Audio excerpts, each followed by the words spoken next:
Hello and welcome to Comics Solving Problems. I'm Stephen Allen. And I'm Eric McElroy. Hello. Hello. So welcome along. We weren't here Tuesday. We're back because it's Thursday. It's our topical comedy show where we look at the problems of the world. They appear in the news. They appear in the things that you send us, either before the show or in the message sections all over the shop. And we'll fix them. And by that little asterisk down the bottom, we won't fix them. We'll try and write some jokes about them. If you're watching this right now and wherever you're seeing the stream, share it. Share your stream. Oh, every word I add to this sentence makes it more disgusting. It's like a Russian hotel room, Steve. Oh, yeah. So tweet this out. Spread it on Facebook. Even that sounds rude. And get this shared. There'll be various links below what we're talking about and popping up on screen that will show you where you can enjoy, either plug or indeed chuck us a donation in this direction. So if we've got all that sorted, also you can tweet us, you can see that, up in the right direction to crack on with half an hour of as close as we can get to fun. What are we starting with today? Well, Steve, it's an important question. What do you do when you see an injustice? Not a lot, but thanks for asking the question. If you're in Nebraska or Christensen, I'll tell you what you do. You go to a city council meeting and you raise your concerns, nice. Just like this man did right here. Lincoln has the opportunity to be a social leader in this country. We have been casually ignoring a problem so out of control that our children are throwing around names and words without even understanding their true meaning and treating things as though they're normal. I go into nice family restaurants and I see people throwing this name around and pretending it's just fine. That's worrying. Right, Steve. It does sound worrying. And this is America. There's a lot of tension right now. And I got to be honest, when you start watching this and you're like, oh boy, here's a white guy talking about words being thrown around. Where's he going with this? Uh-oh. I mean, I just hope he's going to complain about the fact that people call him ginger. But that's not a thing in America. So we got to worry. So I'm just telling you right now, Steve, audience, brace yourselves. This is what he wants to find out about. I go into nice family restaurants and I see people throwing this name around and pretending as though everything is just fine. I'm talking about boneless chicken wings. That's right, Steve. Boneless chicken wings.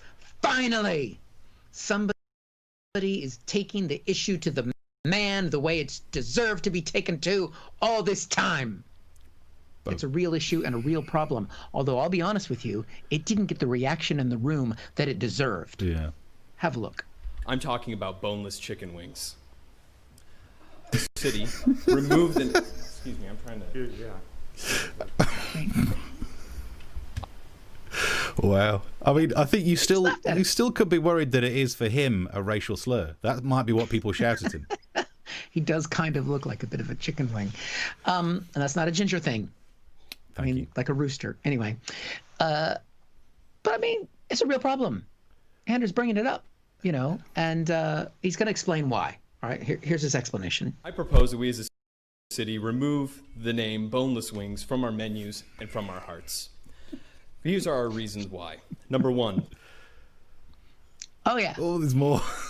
He's got more than one reason, Steve. It's not just some casual thing that he hasn't thought about. He's made a list, all right? Ugh. Now, we've giggled at Ander. Other people have giggled at Ander. Most of the world is laughing at Ander. Here, stop it anymore. Let's just play it out. Let's hear his reasons to stop this atrocity. Number one, nothing about boneless chicken wings actually come from the wing of a chicken. We would be disgusted if a butcher was mislabeling their cuts of meats, but then we go around and pretending as though the breast of the chicken is... Boneless chicken wings are just chicken tenders, which are already boneless. Boneless tacos, order boneless club sandwiches. I don't ask for boneless auto repair. It's just what's expected. And then number three, we need to raise our children better. Our children are raised being afraid of having bones attached to their meat. That's where meat comes from. It grows on bones. We need to teach them that the wing of a chicken is from a chicken, and it's delicious. You do it for the children, Steve, not just some boneless auto repair. Yeah, that one actually, he's made me realize I will always ask for boneless auto repair from now on, just in case. If you've been boned while getting your auto repaired, call us. Have you been affected by the issues that we brought up in this show today? Dear, and that's how I realised you can't fit quicker than a quick fit fitter. Got to do it for the children. I mean, you think this is a problem? Does this bother you? The fact that boneless chicken, it's not. You're someone who's precise in your language. Yep. You care about issues. Yeah, I mean, it's never bothered me before. As long as boneless chicken doesn't have bones in it, I'm ticking all the boxes I need.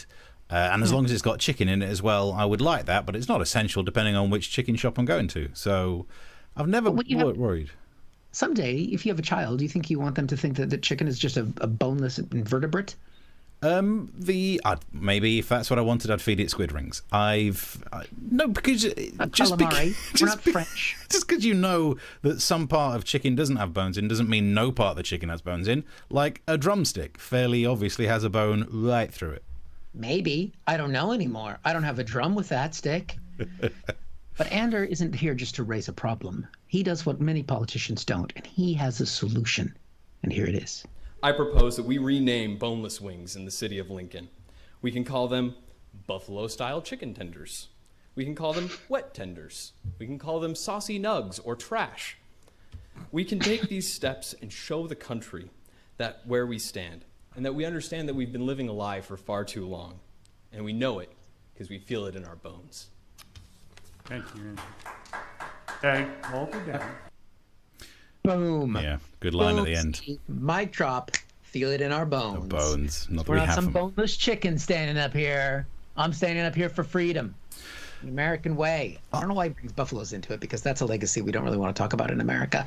Yeah. But still. There's so many his suggestions. It's nice that he comes up with solutions, but don't mention buffalo, because now I'm thinking, ooh, quite fancy some buffalo, and I'd be upset that there's no buffalo in it. And then what was the other one? Wet tenders. That's a radio-friendly version of a Cardi B song. I don't want to know what's going on with that. If you got your kids their box of wet tenders, yeah, that's not appropriate either. You got to admire Ander for doing this. He's standing up, taking the ground for something that he believes in. But you know what? He's not the only hero in this story, Steve. Mm-hmm. There's another hero here, and that's the woman behind him. If we can take a little bit of a closer look. And we go around and pretending as though the breast of the chicken is its wing. Holding it together. Number 2, holding it boneless together. Chicken wings And are she can't just take it chicken anymore. tenders. So good, she's got that mask on. Finally, a plus side to wearing a mask indoors. Yeah, real heroes wear masks, Steve. Wow. She's the real hero here.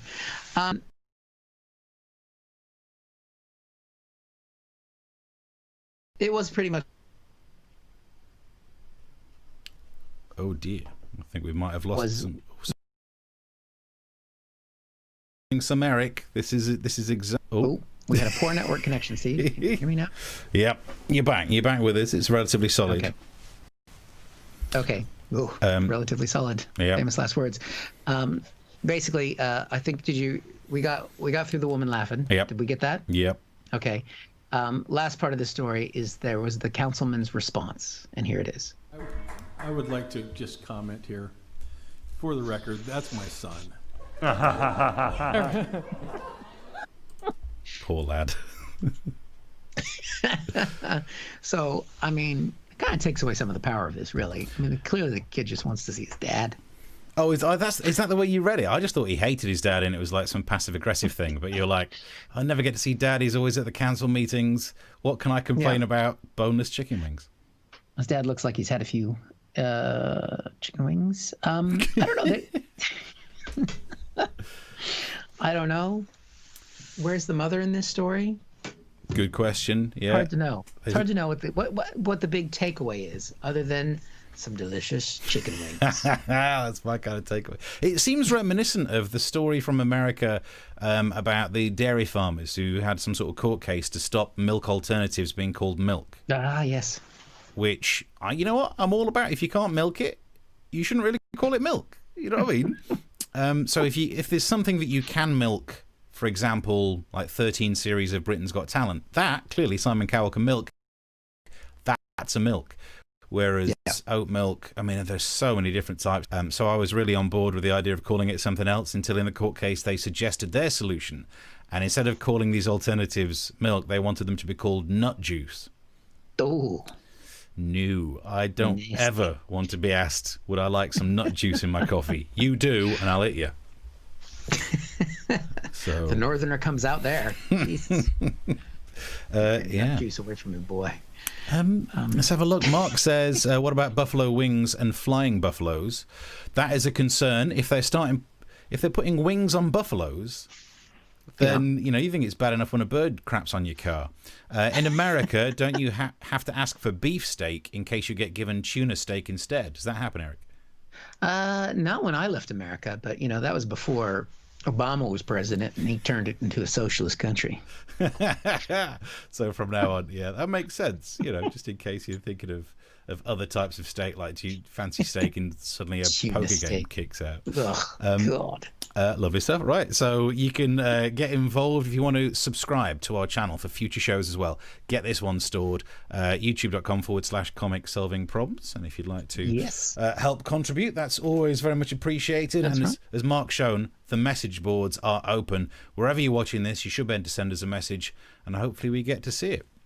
Yes, hopefully. I am refreshing our Facebook link here to see if it's working on there, because I think it's a bit wonky today. But that's a problem we'll solve for another day, because you have our next problem, Steve. I do. Right, let's do. So before we do, just realise Mark's just sent one saying nut juice. There may well be a bar in Amsterdam where that's an option.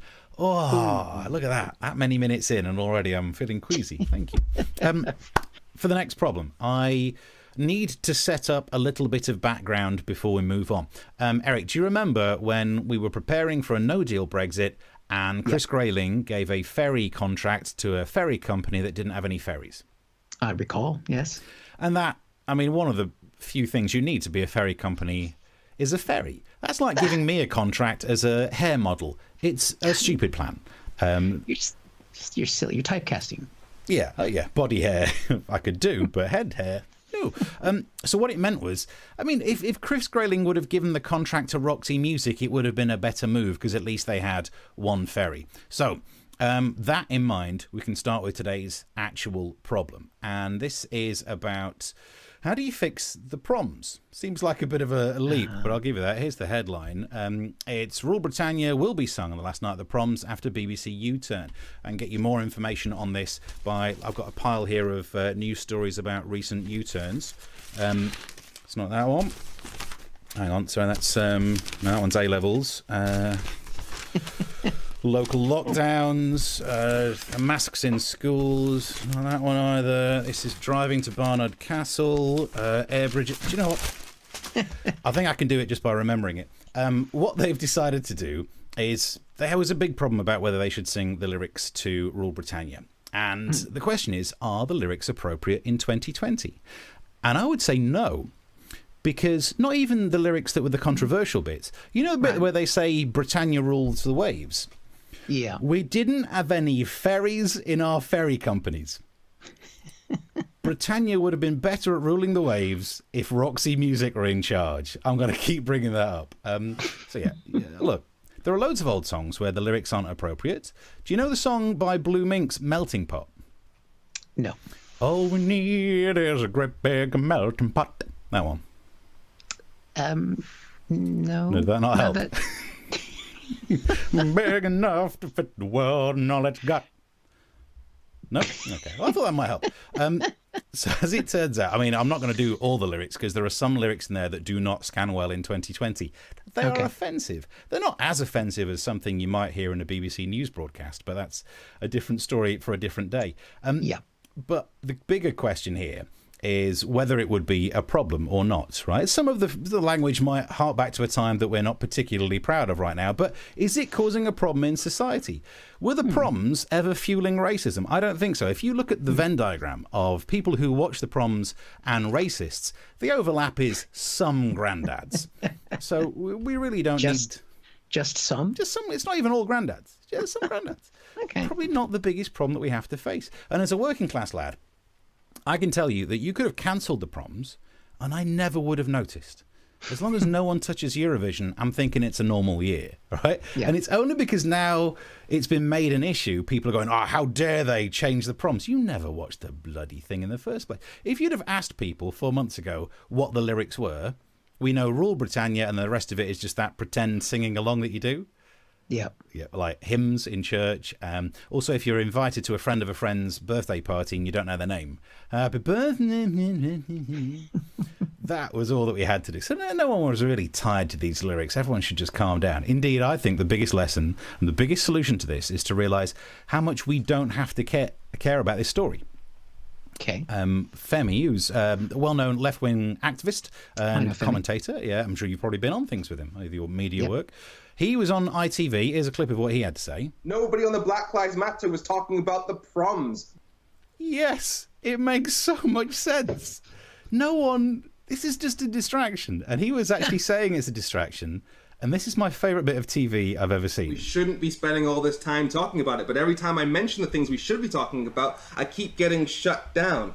Yes, because you were booked on this show today to talk about your objections to Rule Britannia and Land of Hope and Glory. That's brilliant, isn't it? Every time, this is just a distraction. And then Eamon goes, but you were booked to talk about the distraction. Can I get you back onto the distraction, please? That's so blatant. That's like a magician doing this kind of, oh, that's it, follow the coin, and, oh, look at that, what's that? Look at that there. So wow, we should do that's the first time we've done magic on the show. Yeah, it's pretty good as well. No one saw how it was done. If you watch it back, you might be able to work it out. So Femi, I think, made a really good point. It is nothing other than a distraction. And I get what would have happened here. This was never meant to be a debate about racist lyrics.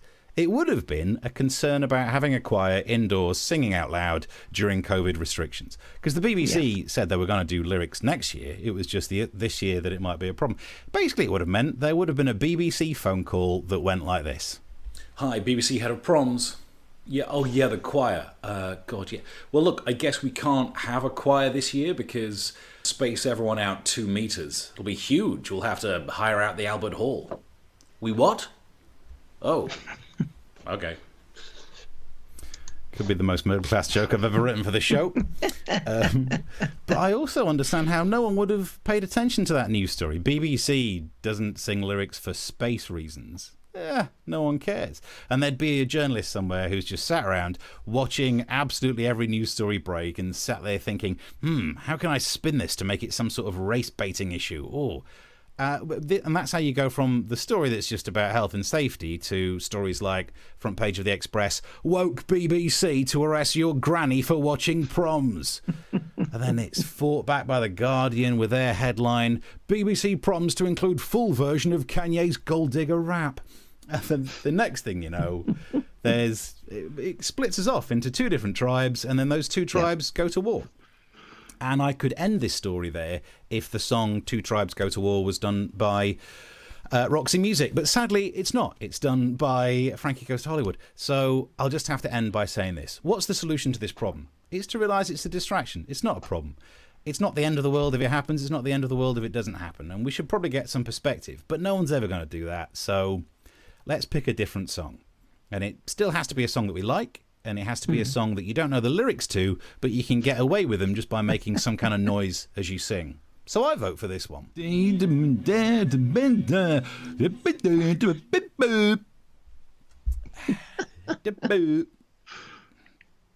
that? catchy. Do you know that? I could sing that. Because normally, if ever there's any pop culture references on this show, we don't stand a chance of making them work. Eric, have you got any idea who that was? Nope. Okay. Is it David Bowie? No. Elton John? I mean, close. Janis Joplin? Yes. Oh my God! Thank God you finally got it. If it's not John Denver, and it is, I can't do it. It's not John Denver. So it's well not done. John. Grandma's feather bed was 9 feet high, 6 feet wide, soft as a downy chick. Okay, we're just trying to bring in that young audience because we want to go big with this show, and I think that's exactly. First concert I ever went to. I tried to do a Cardi B reference earlier on, and you're doing John Denver. Nice. Okay. Some of the messages coming through. Femi is superb, says Mark. Follow him on Twitter. Indeed, he's great. And makes such a clear point. Hired so that you can have some kind of fight with Nigel Farage, but makes the sense it's just not even a flipping story. It's just silly lyrics. Keep the messages coming through wherever you so find an opportunity to do so. Yes. And if you're watching and enjoying, please do share or like or subscribe to the YouTube. We got the YouTube going on. so please. Right. We're ready for another problem now? I mean, we're solving John? them at a fast rate, so I think, let's do it. We're clocking along here. What would you be willing to do for your country? Not a lot. Especially after the way you just disrespected Rule Britannia. Do you remember Sarah Sanders? Yes. Former press secretary to the United States. She's one of the few people that worked in the Trump administration not to be indicted yet. Yeah. She's written a book about her time lying for the White House. And she told a story about the one time they didn't want her to lie with her mouth, but with her whole body. Yep, we've got the headline here. I love that setup. I liked it too. Trump told Sarah Sanders to take one for the team after Kim Jong-un wink. So it's nice to know the dictators don't grab women by the... They just wink. Only our president grabs. But basically, Sarah's written her autobiography, which it's in the fiction section. She talks about the story time that they went to meet with Kim Jong-un, and apparently Kimmy, can I call him Kimmy? Yeah, why not? Sure, why not? He's probably dead, so why not? He looked over and he nodded at her, gave her the nod and the wink. What was now, that again? I gotta say, I only just caught that on the screen. Are you all right? Sorry, it looks like Eric's line's gone down again. He's clearly there's something wrong with the feed. He's affected his eyes somehow. So Trump basically saw this happen. They all saw it happen. It's one of those kind of things where you're going to get joshed by the rest of the guys on the Security Council team. And Trump basically went, Kim Jong-un is hitting on you. He did it. He fucking hit on you. Subtle. And now Sarah pretends she's married. She's a Christian. I put that in air quotes because she helped lock up babies. And basically Trump said, look, you're going to have to take one for the team. Got to do what you got to do to basically make world peace happen. And by world peace happen, I'm talking about a piece of Sarah Sanders' ass. Oh. You know what I mean? I hope I don't. Is that how he got the nickname Little Rocket Man? Well, she would know. So what do you think, Steve? I mean, world peace is at stake. Would you take one for the team? Take one for the team with Kim Jong-un? It's difficult, isn't it? I mean, if I'd have had more warning on this, I would have photoshopped a picture of Sarah Sanders being flattened out like in a cartoon, like at the end of Who Framed Roger Rabbit, but the face still only like this tall. So I mean, would only squish her to like I think she's an Arkansas girl, so she's big and hardy. Yeah. I mean, she's like Paul Bunyan kind of, That's a great mime. Anyway. That's it's truth. I mean, imagine that. It's a real difficult one because if you could make everyone always says, models always say it. I'm not saying that Sarah Sanders is a model, but normally if you see like Miss World, there's that moment they go, I just want to bring about world peace. Imagine that you could bring about world peace. Yeah. But it would involve being squished. No nuclear weapons in the Korean Peninsula. Yeah. We don't have to see Dennis Rodman anymore. Yeah, I mean, there could be some kind of withdrawal agreement, but that'd be risky. Thinking of other sex puns right now. Oh, boy. I just want to make sure the safety's on those missiles. Yeah. That's all I'm saying. Sneaking into no man's land. That's her nickname for her. Well, anyway. I would do it. Would you? I would take it. Yeah. With Kim Jong-un? Yeah, why not? I mean...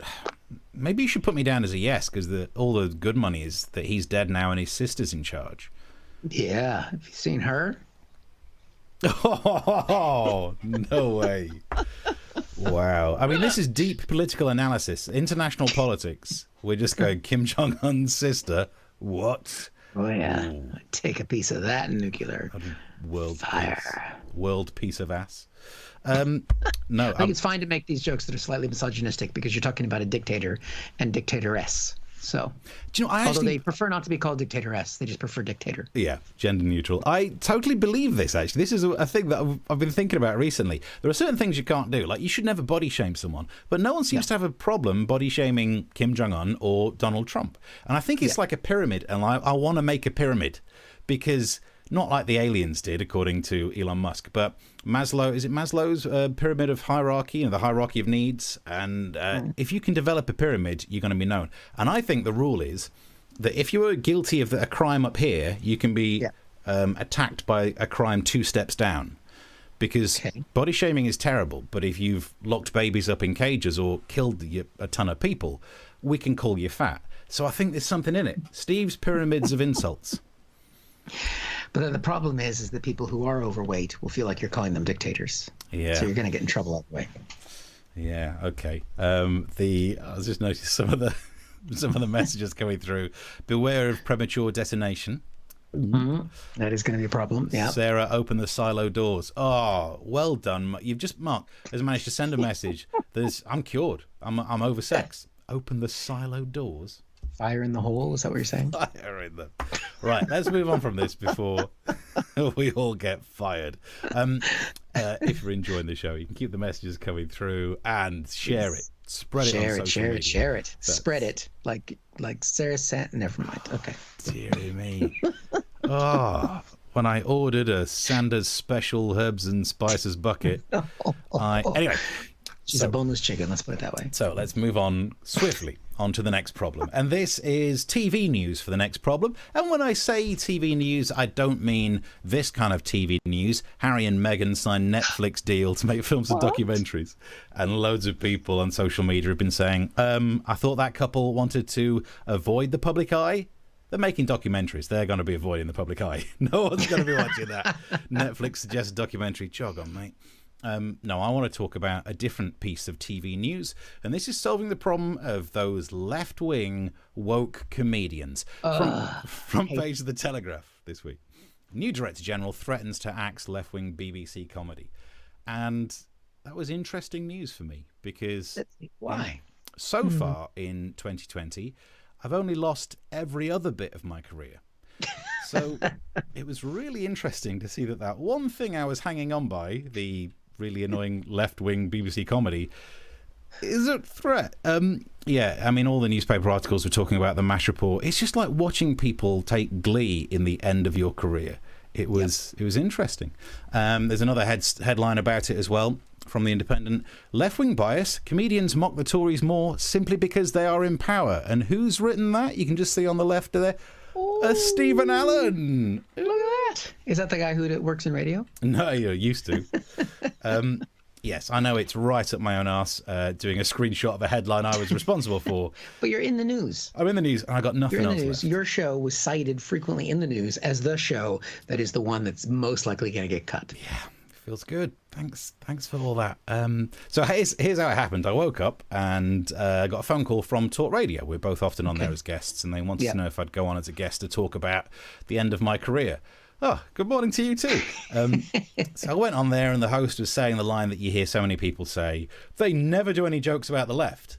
And that always bothers me a bit. And you can actually read the article in The Independent where I talk about, I've sat behind that news desk and I have vivid memories of reading out jokes about Jeremy Corbyn every single week. You come along, you've seen a few of them every single week. They don't always make the edit for the show, but we did jokes about Jeremy Corbyn every single week. So it is not true to say the left never do jokes about the left, or the BBC comedy never does jokes about the left. It's also true that we probably do more about the right, and so we should. As I said in the headline, the Tories are in power. You should hold government to account more than you should hold opposition to account, because, and this might sting a little if you're in opposition, you don't matter as much.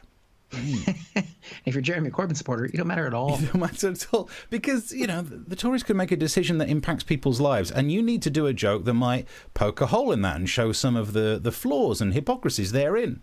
Yeah.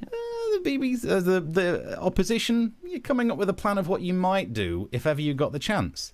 You don't really do jokes about that. This is why I'm never mentioned in the gossip columns for what I might do if ever I went out with Kylie. No one cares about this kind of speculation. MASH report star says he'd lie there having pillow talk about his favourite Kylie songs. Yeah, I should be so lucky. I did try and write a Cardi B one about that for the young people, but I don't even know what a Cardi B is, to be fair. Yeah. MASH report star says he'd help her dry off that cat. I don't know. What? So have you not heard that song that she's done? No. You'll enjoy the video. Rocky Mountain High, Colorado. Oh dear. Just having plans isn't enough. It's like trying to mock DFS for actually ending their sale. No, they've got plans, but come and see me when it's actually going to happen. And also comedy theory. Who is it easier to do jokes about? Keir Starmer. Yeah. I mean, his name sounds a bit like an affordable hatchback, and then I'm done. Whereas Boris Johnson, like the use of Latin in their hair. We've all heard the stories that before he goes on stage, he ruffles up his hair. He's Milton Jones with an 80-seat majority. There's hiding in a fridge, zip wire thing, and knocking over a 12-year-old playing rugby. He's setting us up for these jokes. He's half responsible for all of the jokes about him. Which leaves us to, this is why there are so many jokes about it. And I think we should be okay with that. However, that's not what the issue is here. I think yet again we've stumbled across one of those rush to see who can be the most upset about it. Oh, they've said something I don't like. Oh, I'm upset. You shouldn't be allowed. We're back to that. It's a freedom of speech issue. And it's wrong that both sides should try and shut down the other side. But it is worse when the right spends all of its time talking about freedom of speech and then tries to get left-wing points of view taken off the telly. Basically, it's this moment. Everything's so right on, politically correct, woke these days. You can't say anything. Right, let's see what's on TV. Thousands of Britons who don't drink that much anyway are currently enjoying Make it stop. with alcohol. Might as well play the clip. Might never get to do it again. So, right-wing comedy. Look, BBC, I'd say don't get rid of left-wing comedy. Just put some more right-wing on. I know lots of people try and say like there is no right-wing stuff that's funny. Look, maybe just more balanced comedy. Maybe pick the kind of comedian who can do a left-wing rant about comedy, but start it with a snippy little shitty comment about Meghan and Harry just to keep the right-wing people happy. Someone like that. And I've actually prepared some right-wing jokes for you, Eric. Are you ready? Sit back. See if these can end my career. How many migrants does it take to change a light bulb? I don't know. Officially 3, but do you trust those figures? We can go back to the Harry and Meghan thing, because I know the right-wing love that. Harry and Meghan are to make documentaries, probably historical ones, about how the royals used to be able to behead their wives, and you'll just see Harry staring off in the distance. There's that. You know who I feel sorry for? No. This is it's tasty. You'll like this. I feel sorry for the girlfriends of all those American footballers. I mean, sure, they're taking a knee for protest, and the girlfriends are like, "Oh my God, it's gonna happen." The Priti Patel says that France is racist, and that's why the migrants are crossing the channel. Do they really in Kent? Actually, no, that one's a left-wing joke. It is harder than it looks. So, I'm not sure what I was just in Kent. I saw what it was like. Yeah, it's where the studio is. It's where yeah. So I'm not sure if we've solved that one. I'd just like to still have a job, please. Well, I think we've both discussed many times that there seems to be a lot of place right now for, if you're doing a YouTube show, especially like this, to have a far right audience or far left audience. And what we've done is decided to go for neither of those. Yeah, even worse, we disagree with both. Being a non-ideological left-winger means you're just hated by both groups at the moment. If you want far-right jokes, there you go. I'll send those. They're available. You can buy them. I like Mark's comment there about the pub landlord is right-wing. Have you met him? He's about as lefty as they get. Yeah, Cambridge educated. He created the pub landlord to be ironic, and it took control of his life. And never mind, I won't talk about that. Hey, do you know what? I'm writing these jokes to be ironic, but if suddenly you want to make me famous and send me lots of money, I'd still keep writing this stuff even though I didn't mean it. Yep. But you would never work in a pub. Let's spend enough time in one. Yeah, lovely. So keep the comments coming through. Don't forget to share it. That's what we do. We share and share alike. And if you'd like to chuck some money our direction, the links are available. Right, next problem. Right, and we'll get through this one quickly because we're a little bit over our scheduled time. It's a problem, Steve, that you and I have talked a lot about. I mean, it's not a problem at the moment because we can't really still go anywhere, but it's the problem of what is the future of travel? At some point, the coronavirus will end, or we will end, and there'll be just a few people left that are hardy and can handle a cold. Yeah. But it's the problem of what's going to happen in the future. And we saw this, that basically there's a little jetpack action happening. Look at that. It's like is it the Jetsons? Do they have jetpacks in the Jetsons? They have everything. Yeah. Well, it's also a little bit like James Bond. There was jetpack. Oh, yes, actually, of course. Side note, the James Bond film that I think was meant to be out by now already, they've released a new trailer for it, so that's good. It's exciting. That's coming back. I don't know if it's going to be as successful because the bad guy, played by Rami Malek, wears a mask, which these days maybe he's not so bad. More than most people on the train does. Maybe it was him that was the woman in the Lincoln City, Nebraska. He's a good actor. He could be him. Could be. Would you have a jetpack if there was one available? I'd worry about char grilling my buttocks. Yeah, I would definitely, of course. Do you not worry about the old sparking back there? Well, you definitely have to make sure you haven't had beans the night before. Yeah, or it's just forward momentum. Maybe it would help. Yeah, seeing the idea of someone in a jetpack did remind me of this as well. David Blaine doing his latest stunt, where he attached himself to balloons and floated off. God. I mean, it's bizarre that we needed that story about a jetpack to remind us about David Blaine, and it's just a stunt to get focus. And no one gives a crap anymore. I mean, like, people used to care about his. Do you remember when he was above the Thames in a box? Yeah, that was right when I moved here, 20 years ago, and it was where I fell in love with the United Kingdom and the sense of humor of the people here, because he was in this glass box above, lifted up a crane pointlessly next to the Thames, and he was there for weeks, I think. And in America, people would be like, "Oh my gosh, that is amazing! Look at what you've done. You're in the glass box. How does he wee?" But British people, what they did before the era of drones, because this is almost 20 years ago, and I tried to find video of this, but it's so long ago. The only video clips I could find of him doing it are in the old TV format. It's not even like mobile phone size or widescreen size. It's the square TV video. And it didn't have, I couldn't find any clips of this, but where people found remote control helicopters, which back then, my kid's got 6 drones that could do this. And they flew because he didn't eat. He only had water for however long he was up there. And people went to McDonald's, bought burgers, and were flying them up on the helicopters outside of his little stupid cage. And it's like, I love this country. Yeah. And it made me want to sing the Proms song, but I didn't know any of the words to Rule Britannia. If it were Rule Britannia, we mock Americans in boxers. Yeah, I'm all over it. It was beautiful. So much has changed since then as well. I was just thinking, back then I remember it, we were so impressed he was going without food. And that's before someone invented the 5-2 diet. And now everyone's going without food. We get it. Well done. Fasting. Yeah. And also, I mean, a box. Yes, it was a small box, but it was near the Thames, Zone 1. That was still some prime real estate. Yeah, exactly. I mean, it was a rougher there. neighborhood then. I mean, it's the South Bank, what it is now. People walk around South Bank now, that's nice. It used to be rough, kids. Yeah. It used to be rough. Oh, I did get a picture of David Blaine doing his latest one, because it's balloons and everyone's saying it's like the film Up, which actually it is. But if you're going to copy anything from the film Up, don't do the balloons thing. Do the collars on dogs. That means they can talk. I'd rather have that squirrel. Squirrel. And I love the fact that you can see down the bottom he streamed it live on YouTube, which I think was wise, because if he'd have done it on Zoom, I would have just thought fake background. We can all do that, David. We can all click that and make it happen. So yeah, have we solved the future of travel? I think not balloons. Yeah, what a stupid plan. More jetpack than balloon. That's what I'm going to say. Bored is David Blaine. That's what I'm going to say. That's actually should be the title of his biography. How bored was David Blaine? I mean, he's just a twat. More shows coming soon, by the way. Get subscribed on YouTube, because we're on YouTube just like David Blaine. Before we go, I do want to update a story as well. In a previous episode, we talked about there was a steroid.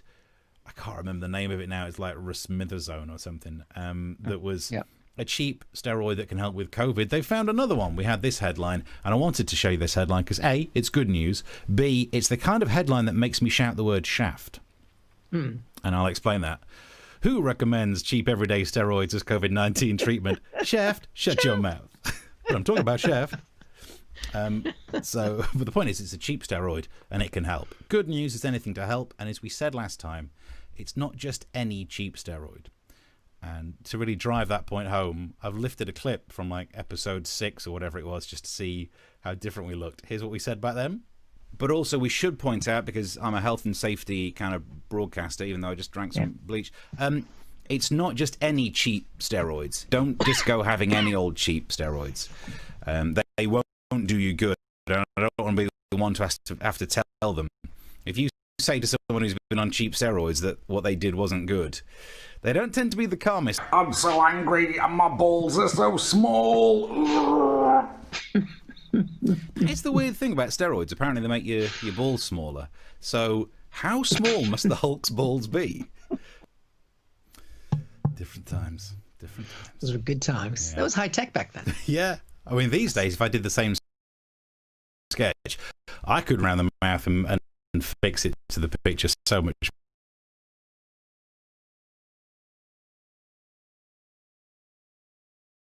They're quite small. But yeah. But smooth. Look at the smooth ball skin. Smooth. Wow. They look like one of the balloons that David Blaine was. Never mind. Shiny. That's what we got going on. So look, I think we're over time as we always are, but I think we're out of time. If you're up for watching a show, you can get subscribed. Please subscribe. Please share. We do a midnight recap of this. So if you want to tell people that it's going to be happening, it's going to be going on again in about 2 hours and 20 minutes from now. It'll go out again, and it'll be fresh, still fresh at that time. But yes, we'd love more people to see the show. So please spread the word if you enjoyed it. Share the links to the YouTube channel. On Facebook, you can do that kind of thing and let people know the joy and the problems that we are solving. And if you also like what we're doing, you can also contribute to the show by buying us a drink on the various donation platforms that are there, because this is still pretty much the only income either of us have. Yep, indeed. So, but if you think, I'd buy these note. guys a drink for their hard work tonight, that's a nice amount, and my drinks normally cost about £50. London prices, baby. That's what we're talking about. That's right. I got a lot of drinking to make up for. Yeah. Right, and then set it in your diary. 9 o'clock Tuesday. We'll do some more of this joking lark. Any other business? We'll be back then. I think that's pretty much it. Thank you for watching, and we will see you next Tuesday. Bye. Bye.